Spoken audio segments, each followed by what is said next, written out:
আসসালামু আলাইকুম। প্রতিদিনের মতো আজকে নতুন একটা ভিডিও নিয়ে চলে আসলাম আপনাদের কাছে। তো শীতের সকাল, চারপাশে পাখির কিচিরমিচির শব্দ, খুবই শান্ত এবং খুবই সুন্দর পরিবেশ।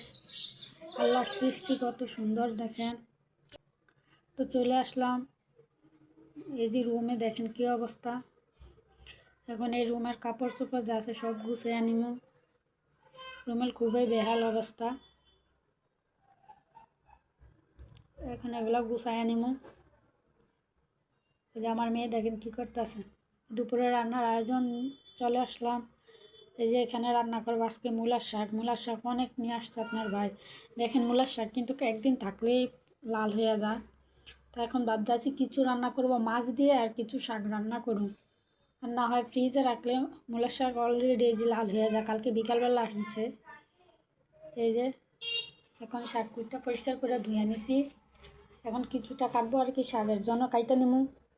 তো সম্পূর্ণ ভিডিওটাই দেখবেন, আশা করি ভালো লাগবে। আর লাইক কমেন্ট শেয়ার করতে ভুলবেন না। তো ভিডিওটা দেখেন আর আমার সাথেই থাকেন। একদম কচি কচি মূলার শাক যেগুলো, ওই ওই ওই শাক দিয়ে আবার মাছ দিয়ে রাঁধলে মজাই লাগে, গন্ধ ছড়ায় না। কিন্তু ওই যে এটাতে মূলা হইয়া যায় ওইটা আর ভাল লাগে না। যাই না কে কে খাইছেন মূলার শাক দিয়ে মাছ দিয়ে রান্না করে খাইয়া দেখেন, খুবই মজা। একদিন ট্রাই করেন, আমার ভিডিওটা দেখে একদিন ট্রাই করেন। তেমন কিছু দেওয়া লাগে না, শুধু হলুদ মরিচ লবণ পেঁয়াজ দিয়ে সুন্দর করে রান্না করবেন। একদম সাধারণ রান্না, সাথে মাছ দিবেন, খুবই সুস্বাদু খাবারটা। আমার মনে হয় শাকের চাইতে মাছ দিয়ে রান্না করলে বেশি স্বাদ লাগে। এই যে কিছু রাইখা দিছি রান্না করলে মাছ দিয়ে, এই মাছ দিয়ে রান্না করব। আর কিছু অংশ শাক রান্না করবো আর কি। এই যে শাকটা একটু ভাপিয়ে নিছি, কারণ মূলার শাকে একটু গন্ধ কয় আর কেমন যেন একটু তিতা তিতা ভাব থাকে, ওইটা চলে যায়। এই সিদ্ধ করে ভাপ দিয়ে পানিটা ফালিয়ে দিছি। আর এদিক দিয়ে যে শাকটা আবার বাগার দিয়ে নিব।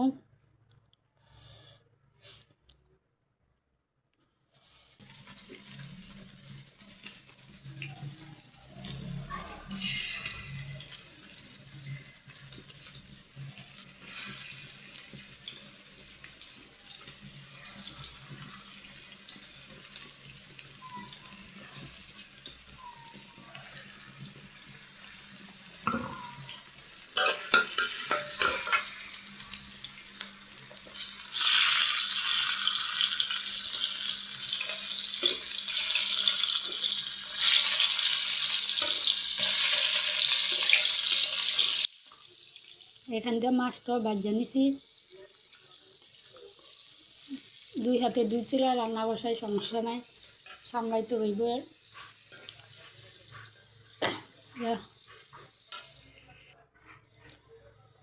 মূলার শাক ততটা বেশি একটা পছন্দ না আমার।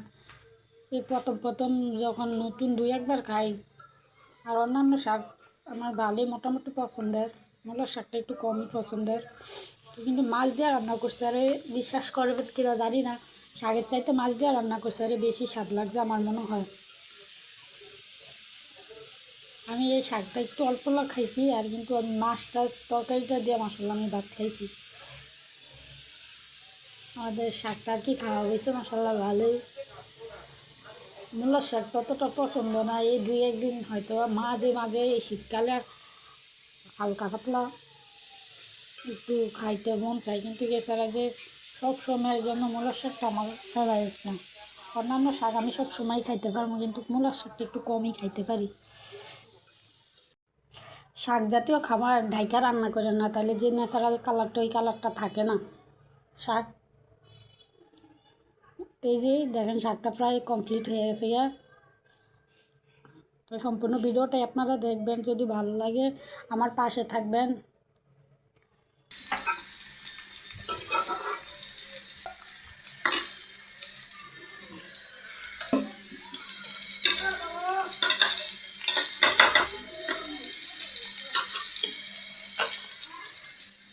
দেখুন শাকের কালারটা কত সুন্দর আসছে, একদম রিয়েল কালার।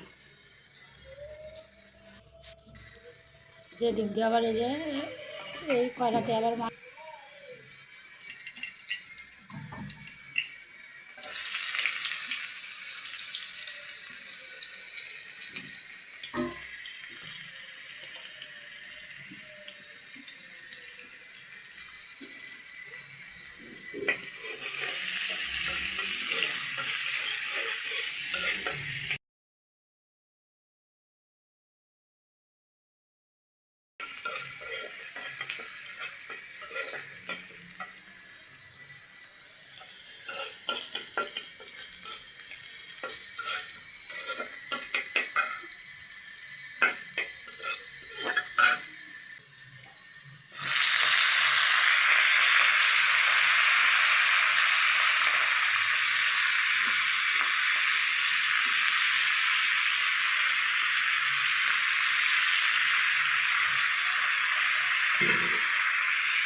শাকটা এই যে মাছ দিয়ে রান্না করাতে শাকটা চলছে, তাহলে কিন্তু শাক যদি খালি শাক রান্না করতাম তাহলে শাক নষ্ট হইতো, আর যদি রাইখেও দিতাম তাও শাক নষ্ট হইতো।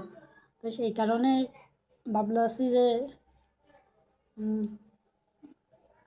কয়েকটা আর কি শাক রান্না করি আর কয়েকটা মাছ দিয়ে রান্না করি। তো এই রান্না করাতেই শাকটা নষ্ট হয় না, মাশাআল্লাহ দোনোটাই খাওয়া হয়েছে। শাকের খালি শাক তো শাকের স্বাদ, আর মাছ দিয়ে রান্না করছি একটু ডিফারেন্ট স্বাদ হয়। তো এই কারণ দোনোটাই শাক দুইভাবেই রান্না করছি, তো খানা দোনোটাই হয়েছে। মাছের তরকারিও খাওয়া হয়েছে আর শাকটাও খাওয়া হয়েছে। শাক কটুক ছিল আর কটুক হয়ে গেছে।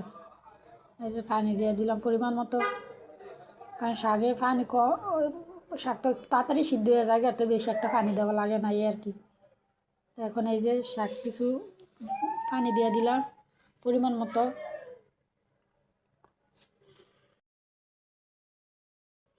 মাছও দিয়ে দিলাম।